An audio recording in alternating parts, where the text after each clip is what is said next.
नमस्कार, नेशन भारत आप देख रहे हैं। मैं हूं राकेश। राज्यसभा में हुए हंगामे के बाद बिहार में सियासत तेज हो गई है। बिहार के डिप्टी सीएम सुशील कुमार मोदी ने कहा कि उपसभापति हरिवंश के ऊपर हुए हमले के बाद हर बिहारी खुद को अपमानित महसूस कर रहा है। डिप्टी सीएम ने कहा कि राज्यसभा के इतिहास में शायद इस तरह की घटना हुई होगी। हरिवंश जी को गालियां दी गई, कागज के टुकड़े उन पर फेंके गए। विरोधी जिसमें आरजेडी के मेंबर भी शामिल थे, आरजेडी जैसी पार्टी भी उन्हीं लोगों के साथ शामिल थी जो हंगामा कर रहे थे। हरिवंश जी बिहार से जुड़े हुए हैं। हर बिहारी अपने आप को अब अपमानित महसूस कर रहा है। उपसभापति के अपमान के बाद बिहारी अपने आप को अपमानित महसूस कर रहा है। वही सुशांत मामले में भी इन लोगों का दोहरा चरित्र उजागर हुआ है। एक तरफ कांग्रेस बिहार में सुशांत प्रकरण की सीबीआई जांच और महाराष्ट्र में विरोध कर रहे थे। रघुवंश प्रसाद सिंह के निधन पर सुशील मोदी ने यह भी कहा कि रघुवंश जी को अंतिम समय में भारी फजीयत का सामना करना पड़ा। आरजेडी के नेताओं ने रघुवंश बाबू को काफी दुख दिया है।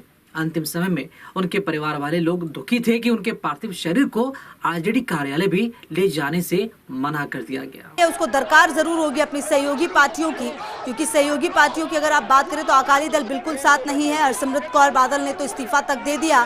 तो ऐसे में कई सवाल उठ गए और उनके इस कदम के बाद कई और सहयोग की जो जरूरत है उस पर भी क्वेश्चन मार्क उठने लगे। और अब सहयोग की दरकार जरूर है। ऐसे में अब देखना ये होगा कि जो बाकी की पार्टी हैं उनका रुख क्या होगा, क्योंकि देखिए चाहे आप कांग्रेस की बात करें या फिर टीएमसी की बात करें, आम आदमी पार्टी की बात करें, ये बिल्कुल भी समर्थन नहीं कर रहे हैं। तो सवाल ये है कि किस तरीके से ये पास होगा या नहीं। हालांकि दलीलें सरकार की तरफ से यही दी गई कि ये किसानों के जीवन में क्रांतिकारी परिवर्तन लेकर आएगा, इसको पॉजिटिव बताया गया है। लेकिन इस बात से इत्तेफाक नहीं रखते जो विपक्ष हैं। टीएमसी सांसद डेरेक ओब्रायन ने तो रूल बुक भी फाड़ डाली उपसभापति के सामने ही। हंगामे के आसार थे ही और वही हुआ है। वेल में जाकर लगातार नारेबाजी भी की गई है और अरविंद केजरीवाल ने भी सहयोग मांगा कि जो भी विपक्षी पार्टियां हैं वो इस बिल को पास ना होने दें। तो अपनी अपनी दलीलें जरूर दी जा रही हैं। तो राज्यसभा में उपसभापति के ऊपर हमले के बाद उन्हें अपमान करने के बाद बिहारी स्मिता को ठेस पहुंची है और इसे लेकर बिहार के डिप्टी सीएम सुशील कुमार मोदी ने बयान जारी किया। उन्होंने कहा कि जिस तरह से कांग्रेस और आरजेडी का जो रवैया रहा है वो बिल्कुल बर्दाश्त के बाहर है और इनका जो चरित्र है वो दोहरा मापदंड को दिखाता है।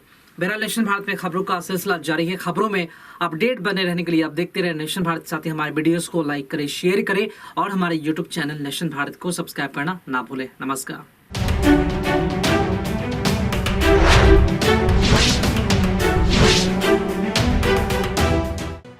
लेटेस्ट खबरों से जुड़े रहने के लिए हमारे चैनल नेशन भारत को सब्सक्राइब करें और बेल आइकन को दबाएं ताकि कोई खबर छूट न पाए।